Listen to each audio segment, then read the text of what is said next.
Welcome, Miss Jwala. Hello అండి. I want to interrogate you. You just cooperate with us. ఇప్పుడు నన్ను ఏం చేస్తున్నారు సార్? నీకు 3rd డిగ్రీ ఇవ్వబోతున్నాను. భగవంతుడు కలియుగంలో కూడా విపరీతంగా పవర్స్ ఇస్తాడు మనిషికి. మన మనసు చాలా ప్లెయిన్ గా ఉండాలి. 3rd డిగ్రీ అంటే ఏమిటో చూపిస్తారు. ఏంటి సార్ ఇది? ఫస్ట్ టైం చనిపోయే వాళ్ళలో నందమూరి తారక రామారావు గారు కనిపించారు నాకు. 1 వీక్ చనిపోయారు. చంద్రబాబు నాయుడు గారు అలిపిరి జరిగే ముందు కనిపించింది నాకు. అది ఆపే శక్తి కూడా ఎలా అనేది నాకు చెప్పారు. నేను ట్రై చేశాను, సక్సెస్ గా జరిగింది. వైఎస్ గారు చనిపోయే ముందు కనిపించారు నాకు. పవన్ కళ్యాణ్ గారు, అల్లు అర్జున్ గారు, రామానాయుడు గారు చనిపోయే ముందు 1 వీక్ ముందు కనిపించారు నాకు. ఒక ఆఫర్ ఇచ్చారు. రామానాయుడు గారు చనిపోతే బెస్ట్, రానా అన్ని చూసిన రామానాయుడు గారు ఇప్పుడు కాలం చేసినా పెద్దగా బాధ అనిపించదు. రానాకి పాపం చిన్న వయసు. నా రిక్వెస్ట్ మీరు తీసుకుంటే రానా ఉండాలి అని అడిగే నేను రిక్వెస్ట్ ఇచ్చాను. సార్ చెవుల్లో బాంబులు వెళ్ళిపోతున్నాయి సార్. వదిలేండి సార్, మీకు దండం పెడతాను ప్లీజ్ సార్.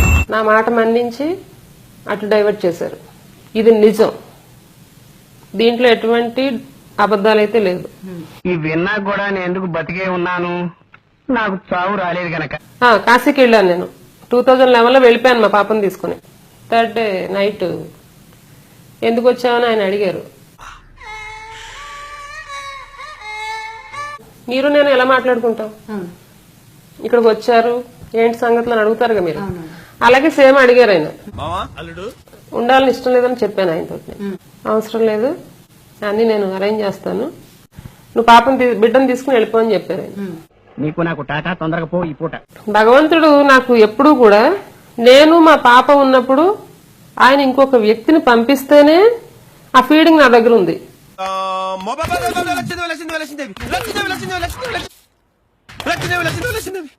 చిందేవి నిన్ను కనుకరించిందే తల్లి. ఆయనకి ఇష్టం లేని ఎవరైనా వచ్చి ఆఖరికి నా తోబుట్టులైనా సరే ఉంటే ఆయనకు నచ్చదు.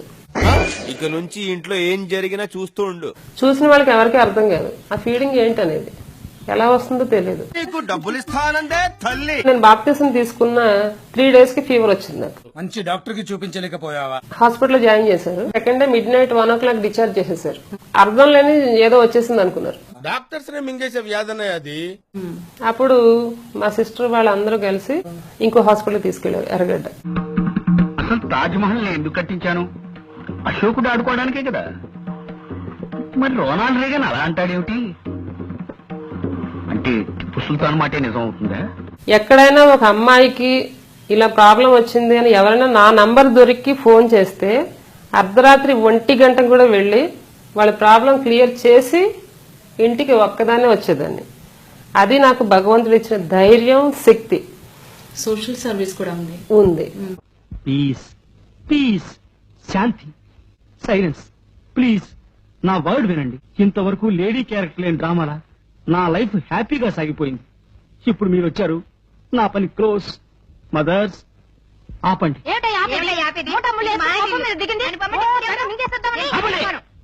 నాకు బీహార్ లో లాలూ ప్రసాద్ గారి పార్టీలో సెంట్రల్ మినిస్టర్ గా ఇస్తున్నారు.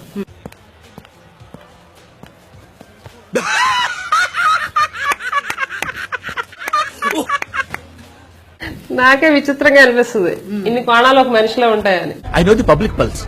I know how to play kabaddi with the public. మరీ నిజాలు చెప్తే భయపడతారేమో గాని ఏదైనా వాళ్ళకి న్యాయం చేయాలి అంటే పూర్తిగా ఇన్వాల్వ్ అయిపోతాను. ప్రతి విషయంలో దేవుడు రాలేనప్పుడు కొంతమందిని పంపిస్తాడు. మా కాలుని లాగింది సాక్షాత్తు లచ్చిందేవా, లేక ఇది మా భ్రమ? చూసిదము. వాళ్ళు ఖచ్చితంగా నిజాయితీగా ధర్మంగా ఆ పని చేసి తీరాలి. ఎప్పుడు రాని డైలాగ్ ఒకటి నా దగ్గర ఉంది. ఏంటి సార్ అది? ప్రతిఫలం మీద ప్రతిఫలం మాత్రం ఆశించకూడదు.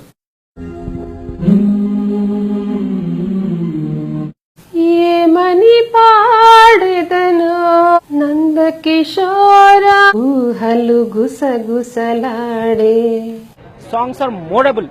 టీవీ సీరియల్స్ వాళ్ళు నిరాహార దీక్ష చేసినప్పుడు V6 తోటి నేను చెప్పాను లైవ్ లో, మన చంద్రబాబు నాయుడు గారు ఖచ్చితంగా ముఖ్యమంత్రి అవుతారు, నరేంద్ర మోదీ గారు ప్రధానమంత్రి అవుతారు. మాకేటి అని ఉంది అక్కడ.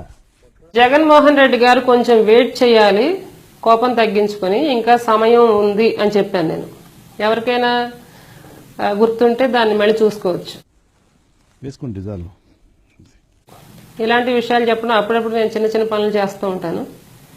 భగవంతుడు అలా చెప్పిస్తాడని నేను నమ్ముతాను, అది నిజం.